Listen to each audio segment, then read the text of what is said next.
qui est à l'origine de ces événements qui sont non seulement très porteurs d'espoir, mais aussi qui sont la possibilité de pouvoir m'adresser à vous et de passer un vrai message d'information, de prévention, parce que finalement on est tous et toutes concernés par cette histoire de cancer de près ou de loin. Donc mon histoire, c'est aussi celle de certaines d'entre vous qui sont dans la salle, puisque je suis porteuse de la mutation génétique BRCA2, une mutation qui prédispose au cancer féminin, donc cancer du sein et cancer de l'ovaire. Donc c'est un risque accru de développer d'une manière prématurée et très agressive ce type de cancer chez les jeunes femmes. Il faut savoir que chez nous, donc, le cancer du sein s'est transmis de mère en fille. Donc mon arrière-grand-mère, ma grand-mère et ma maman ont toutes développé avant l'âge de la quarantaine un cancer du sein invasif. Et donc on a perdu notre maman de ce cancer il y a maintenant près de 8 ans. Et en fait, c'est grâce à son combat, grâce à la maladie, qu'elle a mené en parallèle une double bataille, puisqu'elle voulait absolument, pour elle, il était évident qu'il y avait un lien héréditaire avec cette maladie, et elle a tout fait pour être dépistée, savoir si effectivement elle était porteuse d'abord, elle, de cette mutation génétique. Donc il faut remonter à il y a une quinzaine d'années, donc c'était vraiment les prémices de ces tests de dépistage. Elle a donc, quand elle a appris qu'elle était porteuse, elle a souhaité finalement que ses filles, donc moi et ma sœur, nous nous fassions dépister pour connaître à notre tour finalement le fardeau de savoir si nous allions être concernés par la maladie.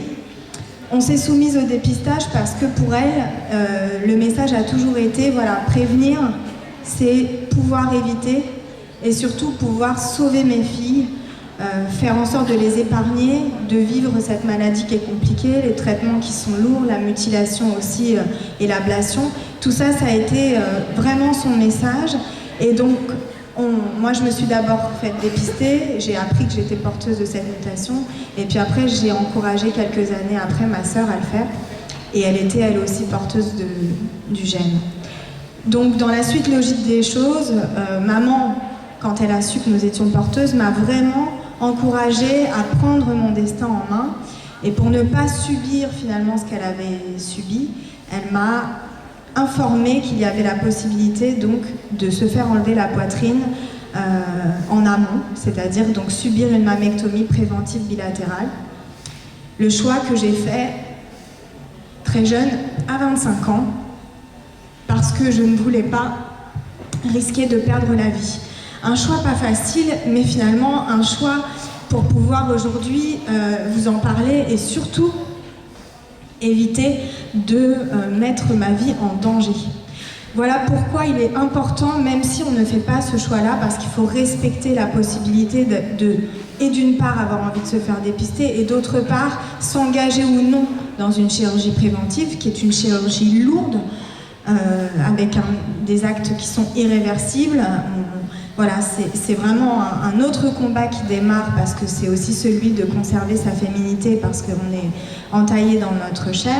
Mais encore une fois, moi, si je viens à vous aujourd'hui vous en parler, c'est non seulement pour vous dire que c'est possible, vous dire que des années après, parce qu'il m'a fallu beaucoup de temps pour arriver là et pour justement vous en faire part de manière positive, c'est que c'est aussi cette opération qui m'a permis d'ouvrir les voies d'une vie beaucoup plus heureuse, beaucoup plus épanouie et finalement beaucoup plus belle.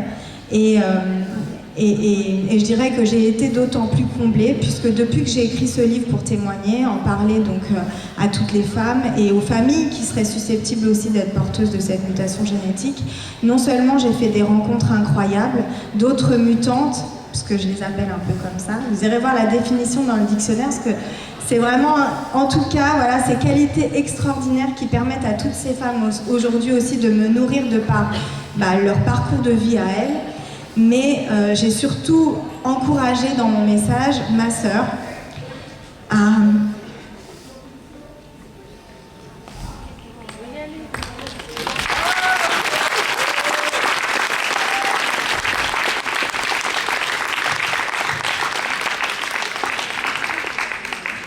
à trouver le courage de le faire, ce qui qui n'a pas été une mince affaire parce qu'elle avait vécu tout ça avec moi.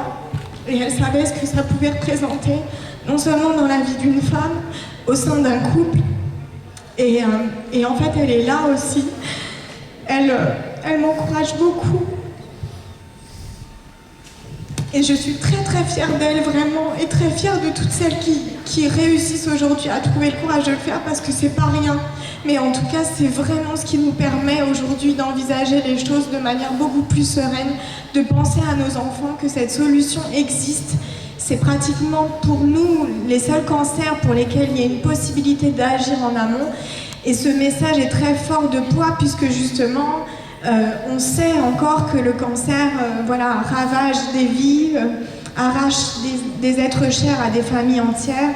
Et en tant que parents, on se devait aussi, en tant que maman, on se doit d'avoir ce courage pour eux, pour leur prouver qu'on peut être belle, on peut être dynamique, on peut être généreuse, on peut continuer d'aimer la vie malgré cette fatalité. On a décidé de faire un contre-pied à la maladie.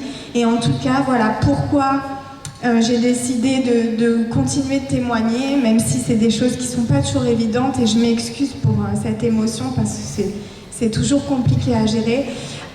J'ai décidé aussi de monter une association pour ces familles, donc qui s'appelle Génétique Cancer, qui a vu le jour là très récemment en 2016.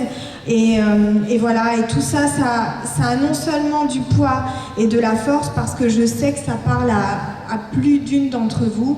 Je sais que le message, finalement, c'est vous aussi qui pourrez le diffuser largement, en parler et peut-être conseiller des femmes de prendre ces consultations d'oncogénétique, de faire ces dépistages, et peut-être par la suite aussi de décider de se faire opérer des ovaires ou des seins. En tout cas, moi, ce qui est sûr, c'est que je suis là aujourd'hui, mais je serai là. J'ai vraiment pris le pari, ça fait partie de ma vie, de femme, d'être engagée pour cette cause et de continuer à être proche de toutes celles qui décideront d'aller vers les autres.